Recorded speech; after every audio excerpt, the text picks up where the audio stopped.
Estou aqui hoje, estou muito feliz, viu? Espero que Deus já tenha falado muito ao seu coração. Quero trazer uma palavra breve, uma reflexão agora, mas tenho certeza que Deus vai poder te abençoar. Estava ouvindo essa canção, falei com o pastor Luiz ali que tem músicas aqui que eu só escuto aqui mesmo.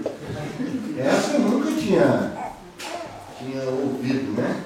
A boca do Gonçalves, então, e da Patrícia, ficou assim até mais, né, abençoado. Abra sua Bíblia em Atos, capítulo 9. Eu fico feliz porque eu vou falar sobre o capítulo praticamente todo, e os irmãos já leram hoje na manhã. Então ajudou bastante, viu? Não é? Fico muito feliz. Eu tenho aprendido assim a vestir a roupa dos personagens da Bíblia, para estimular você a fazer isso, né? Tirando Adão, o resto dá para fazer, né? Não é verdade? Mas eu queria pôr a roupa de Paulo hoje, trabalhar um pouco. Queria pensar um pouco. Sabe, irmãos, Paulo é lembrado na história como um homem extraordinário, e é verdade, né? Mas eu tenho certeza que Paulo só pôde ser o que foi porque Deus o cercou de pessoas extraordinárias. Não é assim? Se você deixar o próprio Paulo falar, ele fala, por exemplo, sobre Filemon. Ele fala: Filemon reanimou o meu coração muitas vezes. Sabe o que Paulo está dizendo? Teve vezes assim que meu coração desanimou. Porque uma coisa é você desanimar fisicamente, né? E outra coisa é desanimar dentro. O coração perder a força, o coração não querer mais. É difícil. E Paulo fala que muitas vezes, né, Filemon reanimou. Teve um outro amigo de Paulo que ele chama Epafrodito. O nome é horroroso, mas a pessoa é uma bênção. Não é? Epafrodito. Que Paulo fala, me animou muitas vezes. O grande Paulo desanimou mesmo. Teve uma vez que ele falou que desesperou da própria vida. Quando ele teve lutas por fora e temores por dentro. E ele fala que esse homem Epafrodito o animou muitas vezes. Já pensou isso? Paulo falou, fiquei desanimado e Deus levantou Epafrodito para me animar. Paulo foi o que foi, porque teve gente perto dele. Eu queria falar hoje de manhã rapidamente para você sobre 3 pessoas que Deus precisa fazer passar pela sua vida, para você ter uma história depois de passar. Amém? Amém. E está aqui no capítulo 9. Se você leu com cuidado, enquanto estávamos fazendo a leitura, você pode ver essas 3 pessoas aqui, hein? Não é? A primeira delas, aí no capítulo 9, Paulo teve uma experiência muito forte na estrada de Damasco. Se tem um cenário na sua vida que você precisa ter, é a estrada de Damasco. É aquele momento quando você e Deus batem de frente. Percebe? Não é? Você e Deus. E Paulo bateu de frente, né, com Deus e foi jogado do cavalo, caiu no chão. Não é? Uma luz imensa que ele ficou 3 dias até que o efeito daquela luz passasse. Olha, você não se iluda não, a luz cega mais do que a escuridão. Não é verdade? Saber demais faz sofrer mais do que quem sabe menos. Imagine um médico tendo uma doença, não é? Ele vai sofrer mais do que você ter a doença. Porque ele fala assim, eu sei o que vai acontecer comigo.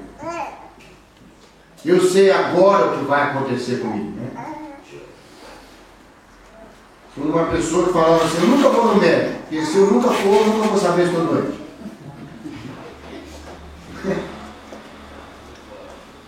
Quanto mais você sabe, quando ele bateu de frente com Deus, foi inundado por Deus.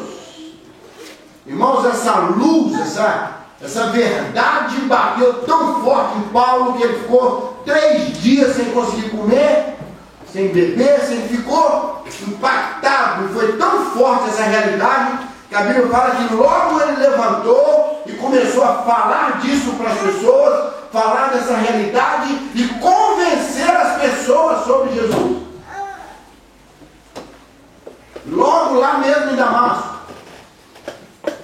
Não é? O verso 20 fala isso, logo pregava na sinagoga, ele logo afirmava, e ele disputava, ele confundia os judeus, verso 22, demonstrando que Jesus é o Cristo. Você precisa ter na sua vida, a sua estrada de Damasco, você tem que bater de frente com Deus. Amém? Porque se você não tiver essa colisão, esse momento em que você e Deus se confrontam e você é vencido, que na verdade, quando você é vencido, você ganhou. Não é? Se você história Jacó lá no Val de Jaboque, né? Ele luta com o anjo, e o anjo dá uma surra nele, irmão, mais forte. Bateu mesmo. No final, quando ele estava entregue, começou a agarrar o anjo, falou, agora caminha do lado. O anjo teve que dar um toque com a espada na perna dele, na virilha, né, para ele parar com aquilo. E logo quando acabou a luta, Deus falou assim, lutaste com Deus e prevaleceu. Quando eu li esse texto, eu falei, Deus, ele apanhou o tempo todo, só falou que ele ganhou. Deus falou comigo, quando perde para mim, ganha. Quando ganha de mim, perde. Não é verdade? Quando a nossa vontade ganha da vontade de Deus, e a gente faz o que a gente quer, você ganhou. Perdeu. Perdeu, porque só a vontade dele é boa, perfeita e agradável. A nossa é boa e agradável, não é perfeita. Quantas vezes você fez uma coisa achando que estava fazendo melhor e fez o pior?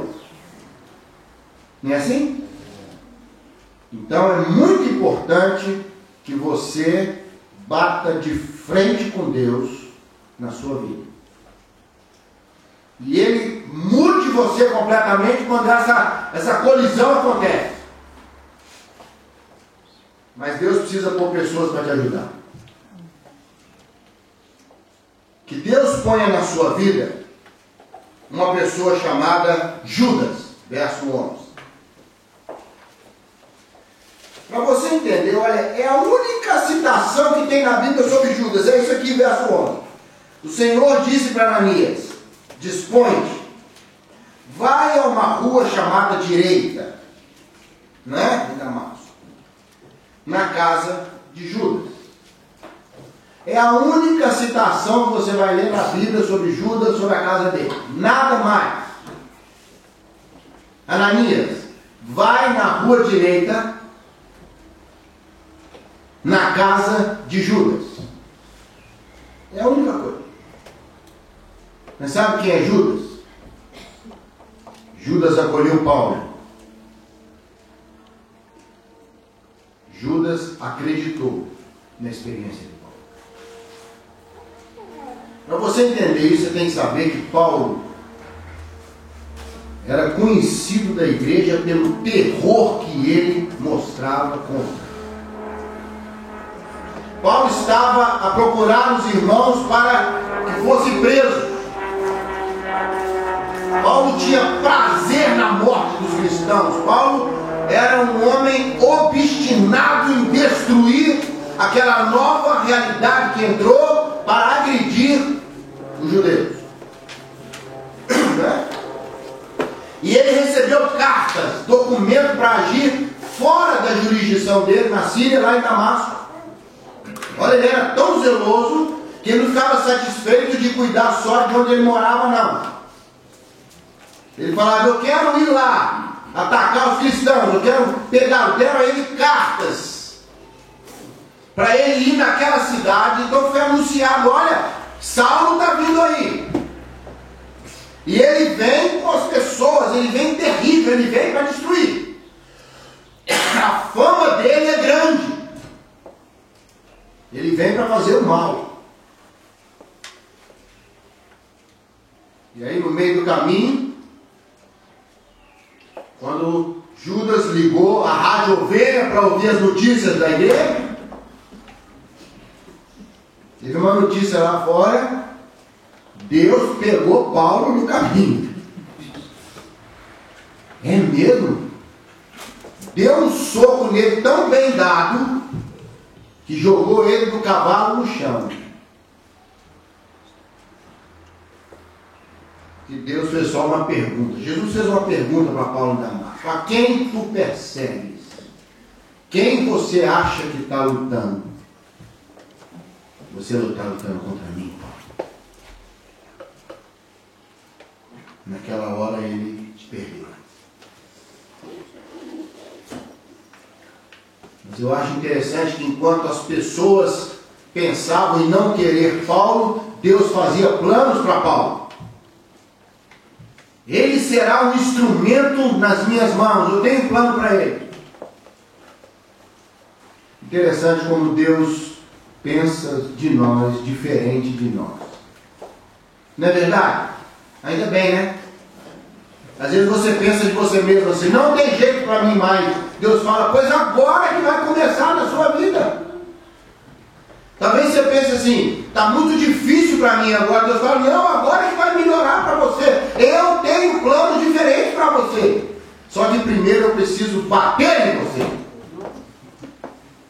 Eu preciso mudar a sua trajetória. Eu preciso... Já entendeu o que eu estou falando, Ana? Pode fingir que não entendeu. Né? Deus precisava interromper os planos de Paulo para começar os seus planos. Entende isso aí? Por isso, às vezes, Deus vem contra nós porque Ele nos quer. E Ele vai providenciar pessoas. E a primeira pessoa que Deus vai pôr na sua vida chama-se Judas. Judas significa a bênção da aceitação. Irmãos, aceitar Paulo numa hora dessa, hein? Receber, concorda comigo? Receber Paulo numa hora dessa, não é difícil, gente? Uma situação de luta, uma situação pessoal, fala: Paulo, olha, eu acredito em você. Porque Ananias, você olha que Deus fala: Ananias, vai lá e abençoa Paulo. Daí se fala com ele: vai lá na casa direita e ora pelo homem lá. Ananias falou: Senhor, deixa eu conversar com o senhor. Eu acho que o senhor não está sabendo quem é, não. Eu acho que o senhor não tem ideia quem é esse homem. Não é isso que Ananias fala aqui? Ó? Deixa eu ler o texto para você, mas já lemos hoje, eu vou ler de novo. No verso 13, Ananias avisa a Deus, sabe que Deus estava mal avisado. Ananias fala: Senhor, já tenho ouvido de muitos a respeito desse homem. Verso 13: quantos males tem feito ao santo de Jerusalém? O homem é terrível, Deus. Presta atenção, Deus, esse homem não pode ser abençoado, não. Eu acho que você não está sabendo quem é esse homem. E agora ele veio com autorização do sacerdote para prender a todos que invocam o teu nome. Deus, presta atenção, Deus. Eu estou com medo de abençoar esse homem. Ananias teve dificuldade, Judas não teve. Eu tenho uma admiração pelo nível de discernimento de Judas. Não é isso que sensibilidade. Judas falou assim: eu vou receber na minha casa. Eu quero abençoar você e dizer que Deus vai pôr Judas para dizer: eu vou ajudar você nesse novo momento. Amém? Amém? Amém. Não tem questionamento, né? Judas questionou. Judas falou: Senhor, o Senhor abençoa esse homem? Para mim é o suficiente. O Senhor recebe essa pessoa? Para mim é suficiente. Eu imagino que Judas olhou para a vida dele e falou: um dia o Senhor me recebeu também. Não é isso? Um dia o Senhor teve misericórdia de mim. E hoje está tendo misericórdia de Paulo. Deus pode mudar qualquer pessoa. Agora Ananias, que é outra pessoa que Deus vai pôr para levar a bênção para você, não é? É aquela realidade, aquela orientação para frente. Ananias, Deus quer usar você. Deus falou com Ananias: Ananias, vai lá e abençoa esse homem, ele é escolhido, eu tenho bênção para ele, eu vou mostrar para ele algumas coisas. Ananias entrou na casa, verso 17, impôs as mãos sobre ele e chamou ele de irmão. Ananias falou: não importa o que você era, importa para mim o que Deus passou a fazer. Você agora, Saulo, é meu irmão. Deus vai pôr alguém para te dar essa bênção de dizer: você agora tem irmãos. Você não está sozinho mais. Mas olha o que eu fiz, eu sei o que você fez. Mas Deus ama você e eu agora tenho que entender isso. Saulo, você é meu irmão. Ananias teve medo, irmãos. A Bíblia diz que o medo é uma coisa tão difícil que só o perfeito amor consegue deitar o medo fora. Agora eu aprendi essa expressão. Né? Para deitar o medo, tirar o medo só o perfeito amor. Nosso amor, o perfeito amor ali em 1 João, é o amor de Deus. Sabe por quê, irmãos? Nossos amores não tiram o medo, aumentam o medo. Quanto mais você ama, mais medo você tem. Não é verdade? Medo de perder, medo de não ter mais, medo de que aquilo saia da sua vida, medo que alguém tire de você. Não é verdade? Quanto mais você ama seus filhos, mais medo você tem de perder os seus filhos. Né? Quanto mais você ama o seu trabalho, mais medo você tem de ficar sem trabalhar ali. Então, nossos amores aumentam o medo, mas o amor de Deus em nós tira o medo.